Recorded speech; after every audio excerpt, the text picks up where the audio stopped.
शेतकरी मंडळी नमस्कार. कांदा व लसूण पिकासंबंधातील काही महत्त्वाच्या घडामोडी, बातम्या तसेच शेतीविषयी माहिती घेऊन येणाऱ्या आपल्या लाडक्या कांदा व लसूण समाचारच्या या 13व्या अंकामध्ये मी डॉक्टर शैलेंद्र गाडगे, प्रमुख शास्त्रज्ञ, कृषी विस्तार, कांदा व लसूण संशोधन संचालनालयाच्या वतीने आपणा सर्वांचं स्वागत करतो. चला तर या अंकाची सुरुवात करूया ह्या महिन्याच्या कृषी सल्ल्याने आणि जाणून घेऊया बियाणे निवड आणि बीज उगवण चाचणी यांच्याबद्दल. कांदा बियाणे निवड, बियाणे उगवण चाचणी आणि बीज प्रक्रिया उत्पादन वाढवण्यात आणि पुढील पीक अपयशाची शक्यता कमी करण्यात महत्त्वाची भूमिका बजावतात. उगवण चाचणी बियाण्यातील उगवणक्षम बियाण्यांची टक्केवारी ठरवते. बियाणे उगवण चाचणीवर अवलंबून पेरणी करताना ते लागवडीसाठी आणि योग्य आहे की नाही आणि बियाणे दर निर्धारित करण्यात देखील मदत करते. बाजारात कांदा बियाण्यांच्या हंगामी उपलब्धतेत चढउतार होत असल्याने आणि बियाण्याच्या किमतीवर परिणाम होत असल्याने त्यात जुन्या बियाण्याची भेसळ केली जाऊ शकते. लक्षात ठेवा, 15 महिन्यांपेक्षा जुन्या बियाण्याची उगवण क्षमता ही पुरेशी नसते. बियाणे कंपन्यांकडून खरेदी केलेली बियाणे पिशवी व पावती उगवण चाचणी होईपर्यंत जपून ठेवा.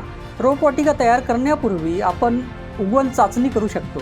उगवण चाचणीसाठी टिश्यू किंवा गुळगुळीत कागद किंवा टॉवेल घ्या आणि 100 बिया एकसमान पसरवा. ते ओलसर करा आणि त्याचे बंडल तयार करा.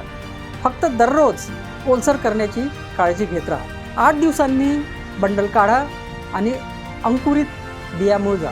किंवा तुम्ही फक्त प्रो ट्रे घेऊन तो मातीने भरून घ्या आणि प्रत्येक कपात एक बी लावा आणि ते ओलसर करा आणि उगवलेले बियाणे मोजा.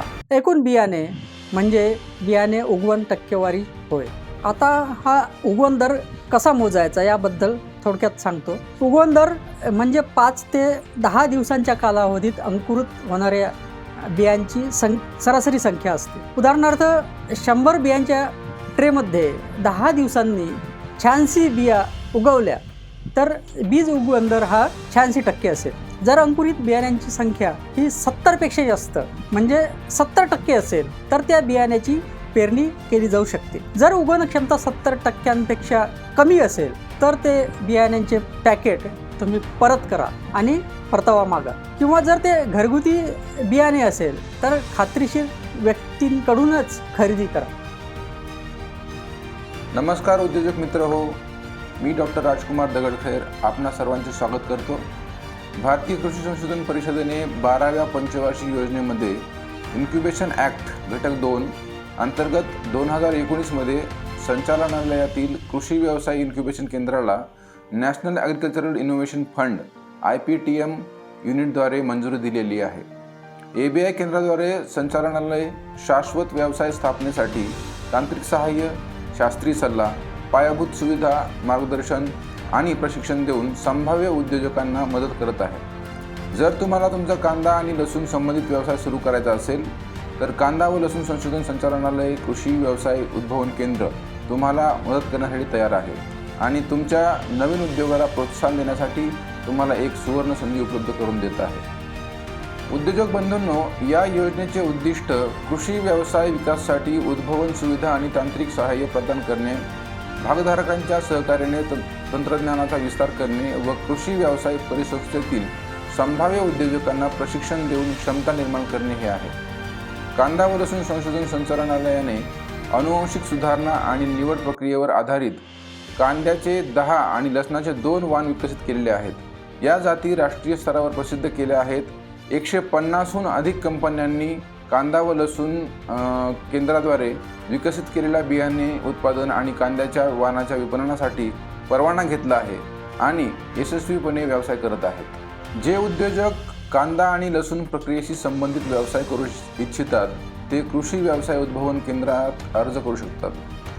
कांदा व लसूण सोलण्याचे यंत्र, कांदा व लसूण पेस्ट बनवण्याचे यंत्र, कांद्याचे तेल काढण्याचे यंत्र, कांदा पावडर बनवण्याचे यंत्र व कांदा प्रतवारी यंत्र इत्यादींचा वापर करून तयार झालेले उत्पादन नवीन स्वरूपात पॅकिंग करण्यासाठी वापरले जाते. कृषी व्यवसाय उद्भावन केंद्र तुम्हाला तुमच्या उद्योग नोंदणीसाठी एकदा 5,000 रुपये व कार्यालयीन जागा आवश्यक असल्यास रुपये 5,000 प्रति माह भाडे स्वरूपात संसाधन सुविधा देखील प्रदान करेल. व्यवसाय संघाची व्यवहार्यता सुनिश्चित करण्यासाठी आणि बाजारामध्ये प्रवेश मिळवण्यात मदत करण्यासाठी नेटवर्किंग सहाय्य प्रदान केले जाईल. सरकारी संस्थांच्या विविध अनुदान योजनांचा जसे की DST, DBT, स्टार्टअप इंडिया, जिल्हा उद्योग केंद्र, नाबार्ड इत्यादींच्या अनुदान योजनांचा लाभ घेण्यासाठी सहाय्य केले जाईल. उद्भावन प्रक्रियेदरम्यान उद्योजकांना नियमित कार्यात्मक समर्थन प्रदान केले जाईल. ब्रँडिंग, प्रमाणन आणि मार्केटिंगसाठी सल्ला आणि मार्गदर्शन देखील या केंद्राद्वारे दिले जाईल. आता जाणून घेऊ या संस्थेच्या काही महत्त्वाच्या बातम्या.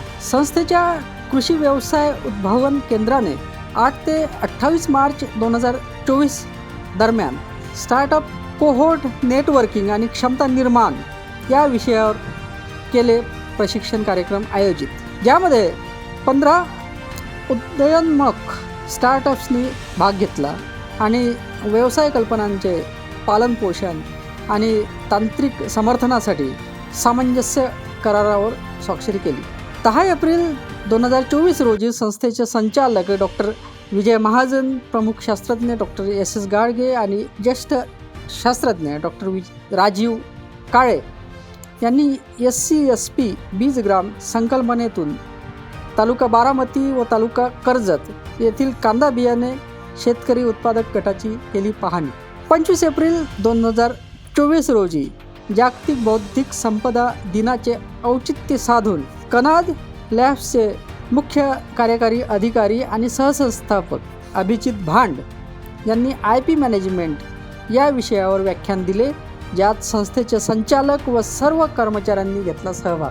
कांदा व लसूण संशोधन संस्था आणि टाटा स्टील लिमिटेड यांच्यात 25 एप्रिल रोजी नियंत्रित वातावरणीय साठवण संरचनेवर आधारित कांदा साठवणूक प्रणालीचे कामगिरी मूल्यमापन याकरिता संयुक्त संशोधनासाठी सामंजस्य करार करण्यात आला. गेल्या आठवड्यात अहमदनगर जिल्हा नेवासा येथील शेतकरी सुरेश रंगनाथ नरवडे याने व्हॉट्सॲपवर 2 ते 3 टन कांदा कमी खर्चात कसा साठवायचा अशी विचारणा केली. तर यासाठी तुम्ही हवेशीर कमी किमतीचे कांदा साठवणगृह किंवा कांदा चाळ हे बांधू शकता, ज्या साठवणगृहाचे आयुर्मान हे 3 ते 5 वर्षे असेल आणि अशा साठवणगृहांमध्ये आपण 5 टनांपर्यंत कांदा साठवू शकतो.